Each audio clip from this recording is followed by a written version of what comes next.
This is the plaintiff, Brittany Horning. She says she hired the defendant, a contractor, to install a new dishwasher she purchased. And when she went to turn it on, it was leaking like a sieve. She had to call the water department to shut the water off. It leaked for hours before it could be repaired. Now she's suing this fly-by-night guy for the $833 she's now owed.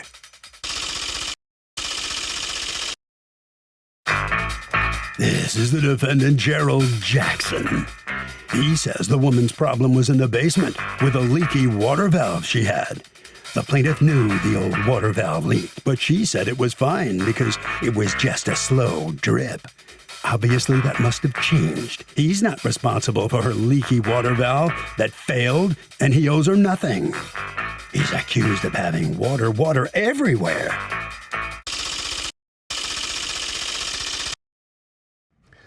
All parties, please raise your right hands.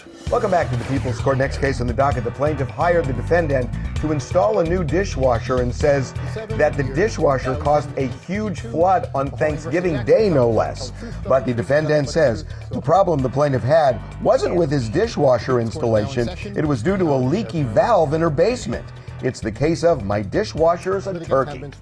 Thank you, Douglas. You're welcome. All right, Ms. Horning, you wanted to upgrade your kitchen, put in a dishwasher, and you hired the defendant. Tell me how it goes. Yeah, so I posted online that I was looking for a contractor to install a dishwasher, but also rebuild my cabinets around it because it would be a new build completely. Gerald reached out to me and said that he would give a free estimate. He was a licensed contractor and that he owned his own business. So he came out that weekend and looked at my kitchen and said, hey, go ahead and order the dishwasher you're looking at and get back to me when it comes in. So in November of 2021, I contacted him back and said, hey, my dishwasher's come in. Can you come give me an estimate on how much it would cost to put this in? He came out. It was around $600 that he estimated to be to For the install labor. the dishwasher. For the labor and materials, he did some work saying he could match the countertops if I sent him pictures, put it into this area, do the plumbing, do the electrical to make it all fit in. I said that sounded great. He went to go look for countertops. When you say labor and materials, what materials? Because I know that you paid $432.51 for materials willingly, so I'm trying to understand what materials did the $600 include. In your complaint, you say that you paid him $1,050.51, $432.51 materials, and $617 for labor. Did you, in fact, pay him $1,050.51? Yes. Why? Because when he was done with the work and he showed me all of the different materials that he added it up to be. Okay, so then $600 wasn't for labor and materials. Materials were separate. And apparently you acknowledge that because you say you willingly paid him $400 and something extra dollars for materials. So the job gets done, and is it working or is it not working? It's not. It's not working. Not working. No. So the first day he comes out to actually do the job, there was a leak in the basement, which he told me about once I got home and said, hey, your shutoff valve is leaking. I was like, okay, good to know. He's like, that I can come out and fix tomorrow, or if you need me to fix it, let me know.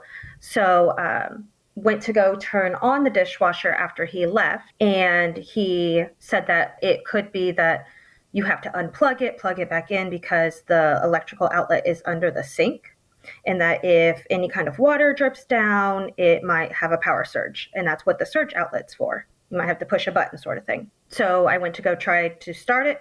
There was no power supply. So I went downstairs and I looked at that leak, and it was much worse than I thought. I'm not understanding. So on that day when he left, did he think it was working, and did you think it was working? Yes. Because in your presence, he tested it and it was working. No, he did not. Well, why didn't you have him test it before he left so you could see it was working? Honestly, I don't know why. Okay, no worries. All right, so now you load the dish. It's not working. There's no power. Do you call him and tell him, hey, what's up? Yeah, I texted him once I saw the leak first, and said, hey, can you come out and fix this? And can you show us how to turn it on? Maybe I just don't know how to run it. I've never had a dishwasher. Also, we have to push a button, so maybe that's it. He's like, yeah, that's fine. I can come out the next day and fix your leak, which I was fine with. And you actually paid him $130. He quoted you $130 to fix a leak, which included like an $80 part or something, and because you needed a new valve, and you were fine with that, and you paid him the $130, correct? Yes. All right. And then what happens? He goes there and he fixes a leak, and now the dishwasher's working, right? What was the trick? So he actually came back a third day. So he fixed the leak. That took one whole day. Okay. And then he came back the third day and said he wasn't quite sure what it was, so he'd have to take it all out and then reinstall all of it again. By the end of that third day, it was working. Okay. And I was super excited, and I was happy with what I'd paid for. Okay. So I did start it that night, about an hour after he left, since it worked. Ran for an hour and a half. I was happy, went to bed happy. The next day was Thanksgiving, so I was super excited to use it. Woke up the next morning about 7 o'clock, ready to start Thanksgiving morning, and our whole kitchen was flooded. Your whole kitchen was flooded. How many inches of water? It was just standing water, but you could feel that it had seeped under our tiles. So when you stepped on the kitchen floor, it was squishy. It started that we figured out it was all around the bottom of the dishwasher. Okay, all the pictures. Okay, here's the only picture I have of the kitchen, and there's like a few rags around where the dishwasher is. But I'm talking. Yes. You're describing a flood in your kitchen. I'm imagining inches of water everywhere, but that's not the case. It's water coming out of the dishwasher. It was leaking so bad that when you walked down the stairs, you could feel it. So when you see the stairway there, let's look at that. Swooshed. Yep. And then that's when we noticed, well, let's go get some towels. And it had leaked all the way down into our basement. What'd you do? Freaked out. We grabbed as many towels as we could, tried to stop the leak, tried to see where it was coming from. So I wasn't sure, because the dishwasher was working. I wasn't sure, maybe like we had never put in a dishwasher. Maybe the pipe couldn't handle that much water. Maybe it was a plumbing issue under the sink. We weren't quite sure where it was coming from. So it took probably a good 2 hours to figure out how to stop it. How did you figure out how to stop it? I shut off the valve under the sink that has water, so our whole kitchen would not have water access through that sink. Oh, okay. So you had no water for Thanksgiving? Not for that whole weekend. Because you can't get anybody to come out during Thanksgiving weekend. Mm-hmm. Well, did you call him, or you were done with him and you didn't want to call him anymore? We were done. Okay. So eventually a plumber does come on Monday or whenever, after Thanksgiving. And Monday. that plumber tells you what? That the person that installed it did not install it properly. They pulled the whole thing out and said it was not connected. The drain wasn't connected. The plumbing wasn't connected. It wasn't up to code. Did they tell you that issue had anything to do with the leak? Yes. Okay, water line missing gasket where it attaches to dishwasher. Drain lines improperly installed. Missing extension piece to connect to tubular drain. Inlet power not ran with insulated protector into junction box. And they charge you $87. God bless them. Yes. Right. All right, so let me hear from you, Mr. Jackson. According to this other plumbing company, not your best work, what say you to this? I don't know what to say to that, because when we installed the dishwasher, day one, we did all of the electrical and the plumbing. We had to bring it to code.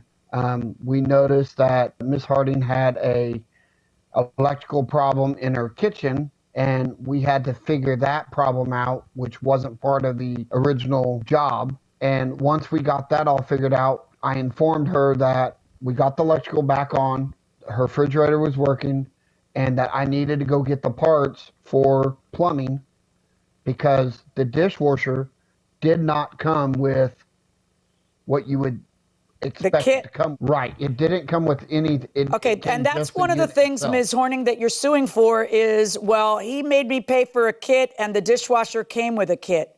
What proof do you have the dishwasher came with a kit? When I purchased it, it asked me to add on a kit. So when it came, he came that first Show me day your to kit. That means you have an extra kit somewhere. Show it to me. I don't have Well, one. then you take that up with the company that charged you for a kit and didn't bring one, right? Okay. Because if you don't have another one, that's why the guy had to go buy a kit.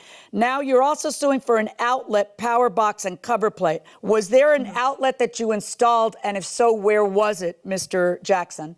Yes, so there was a power box that was there, and it was corroded and metal. We took it out, and I put a blue plastic box in that is what they sell now for code. And I had to go get a new outlet that had a GFI protector on it, and that's what we installed. Where did you install that physically? Where in her kitchen? It's under the sink. Okay, so Basically, she we is took the showing old me one a out and picture updated it. of the thing under the sink, and it doesn't have a GFI outlet, and she's complaining about that. It's built into it, so if it gets wet, it just shuts off. Okay, so it the kicks fact breaker off. the fact that she's showing me this, is this the blue box and the new whatever? Yes, that is the new one.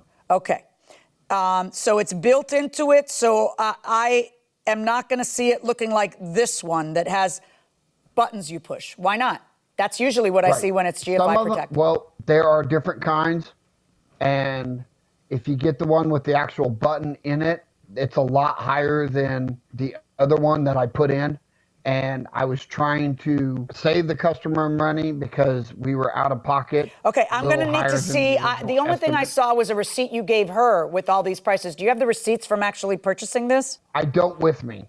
Well, where do you have them? You're I being have sued moved on since then, national so- television. Where are they? Most of my stuff is in a storage unit, and I don't know exactly where they were, so I don't have them. It's in the storage unit would imply that you're in fact saving them, right? Yes. Okay, who are you saving them for if not me, the judge on your nationally syndicated trial where all of America's going to watch you? Yeah, I wasn't worth going to the storage room? I did try to go and find them, but I wasn't able to locate them. So. Okay. Well, tell me who makes this brand, because I've never, and it could just be me, I've never seen a GFI outlet without the button. I'm going to need you to prove to me that that exists and that you're not just snowing me on this.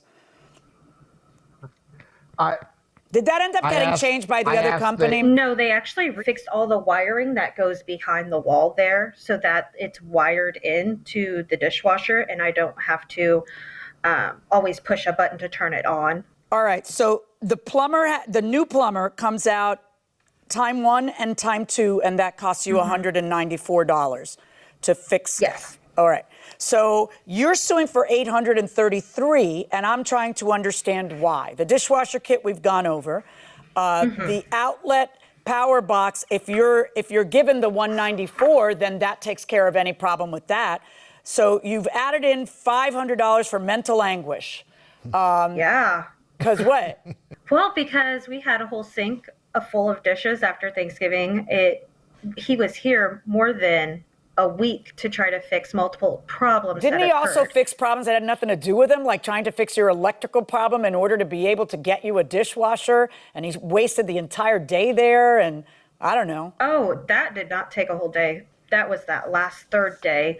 But I just felt like after a week's worth of work that he's done, it shouldn't have ended with a flooding that we had water in our basement for the whole weekend. We had to wait to get it fixed. It was okay, just but you're not suing for anything. That's the mental anguish, I guess. But there's no damage to your home as a result of it. You did have to be without water for the weekend, and I understand that. If I order him to pay you the $194, then you're in exactly the position that you were in when you were happy, minus having had inconvenience during Thanksgiving, which I can't put a value on that, you know? Yeah. Because you can, for your whole life, you've washed your own dishes. It's not like, Yeah, So if your tiles were damaged, if there was something, you have proof of that, if there was something, that'd be different. But I'm going to order him to refund you $194 to cover the 2 plumbing trips that took care of your business in order to get things right. And that's my verdict.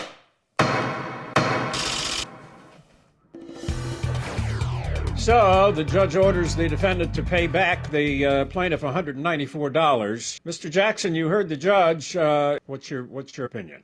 I'm not sure what they done and why she didn't call me, because all of my labor and stuff was under warranty, and I told her that. So I'm a little confused to what they did. But it is what it is. Ms. Horning, let me ask you, you wanted a lot more money than $194, but apparently you're back to where you started now at this point. Would that be fairly right? Yeah, I'm okay with it. My dishwasher works now. I'm happy with it. I just felt like I was scammed and that he didn't do what he said he was going to do. And that's sad that somebody has to scam you like that. All right, well, good enough. You seem to be happy, and that'll wrap it up for this case then. I hope your dishwasher works fine and you have no more leaks, okay? Good luck on that. Yeah, thank you. You're welcome. Okay. Harvey?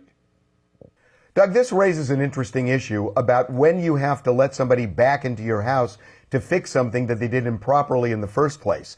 If it's kind of a minor thing, even if it's substantial, usually judges say you got to give the other person one chance to correct it. If it is really substantial and the person is shown they don't know what they're doing, in a situation like that, the judge could say there's no reason to let them back in because they're never going to be able to do it, and the customer has lost faith.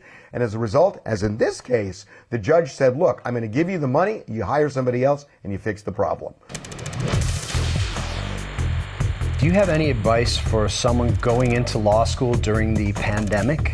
I'm a black femme going into school as a first-generation college student. I watch your show every day.